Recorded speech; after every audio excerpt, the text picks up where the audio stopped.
So if your dog acts out while at home, jumping on furniture, maybe jumping on people, barking uncontrollably, you get the idea. Well, the problem might just be you, according to a new study by Nature. It's true. Joining us to explain and offer tips for correction is Fear Free Pets lead animal trainer, Mikkel Becker, and pups Otis and Indiana Bones. How are you? I'm doing great. Thank you so much for having me. Oh, they're adorable. Look at how well behaved. Okay, so here's the deal. The studies show that 1 in 3 dogs exhibit certain unwanted behaviors. So what is the study really telling us? So there are about 16% of dogs at a time are showing repetitive behaviors. This can be tail chasing, compulsive barking, chasing after light and different shadows, and kind of this somewhat obsessive behavior. And one of the things that the study found is that a lot of times it's actually related to things that people do. So a dog comes from a single dog family, a dog that isn't getting enough exercise, some inconsistent training may be to blame as well, and just different human-related factors can really influence this. So that's where it's really important to take that fear-free approach and have a more predictable home life for your pet. So you mentioned things like fear and anxiety and stress. What causes those things in dogs? So one of the things that was really interesting in this study is that dogs that came from a single person home a lot of times showed less compulsive behavior. And that actually may be related to the person taking more time with their pet.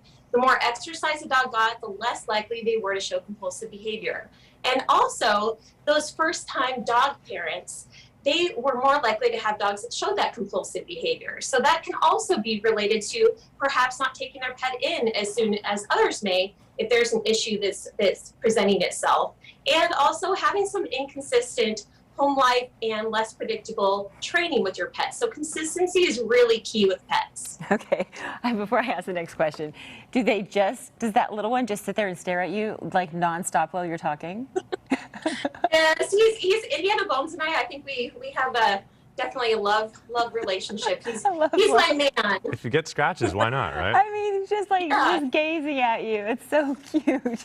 Okay, so what are the top 3 things a first-time dog owner needs to know to reduce this fear, anxiety, and the stress?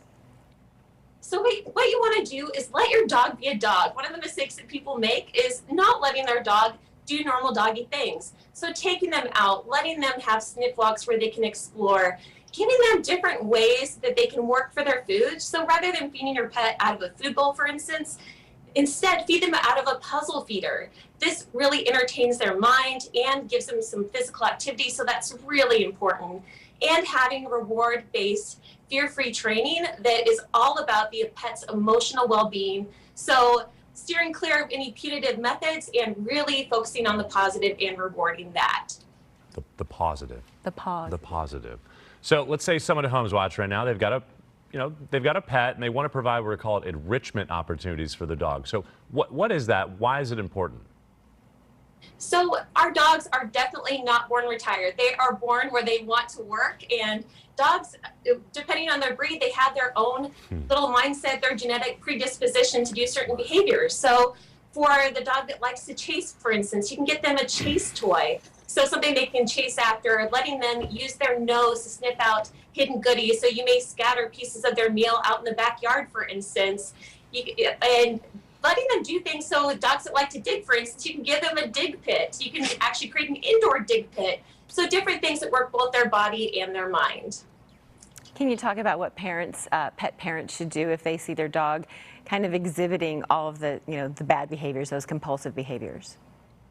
Absolutely. So what we want to do is, rather than drawing attention to it, instead we want to gently interrupt it, and then we can redirect it to something else. So perhaps giving them a toy, asking them to go to their bed, and then reinforcing that. And also getting help early on. These behaviors are unlikely to go away on their own. That's where it's really important to talk to our pet's vet. I'm so curious. I have a question about dog etiquette. I was recently dog sitting the other week, so I brought a dog with me to like a fit expo, and the dog is really friendly. It doesn't bite. Went up to another dog, and the dog like snipped at him. But the dog I was with he's a little much. Like he can sort of jump and he can do those things. Who's at fault? Am I at fault for letting that dog get in the other dog's face, or is it inappropriate for the dog who may bite to be in those public settings? So when we take our dogs out, it's really important to give them space. So when I'm doing a dog class, for instance, or working with the client, I try and avoid the on-leash meetings because dogs a lot of times are going to be more defensive when they're on the end of a leash versus if they're free roaming. So dogs approach each other more in an arc, they circle around, and a lot of times they're limited in being able to do that on a leash. So definitely trying to steer clear of the leash meetings whenever possible, unless you really know the dog. So is that what you're talking about when you talk about fear-free, have to reduce the stress is to find an environment like that? Yeah, so with fear-free, what we really want to focus on is making sure that pet feels comfortable. Some dogs definitely don't feel comfortable in a public setting, so that dog may not be the best candidate to going out and being around other dogs or in a public space. Or if they are, letting them have the ability to move away if they aren't comfortable. So we don't always have to say yes to everyone that wants to pet our dog. I think being able to be our pet's advocate is really important, and always giving our pet that ability to choose what they feel comfortable with. One thing's for sure, those dogs seem very comfortable with you. Yeah. That's impressive. I just love the little one that's just looking at you so adoringly. It's so cute. Thank you so much. Really fun. For more help on training fear-free pets, you can visit fearfreehappyhomes.com.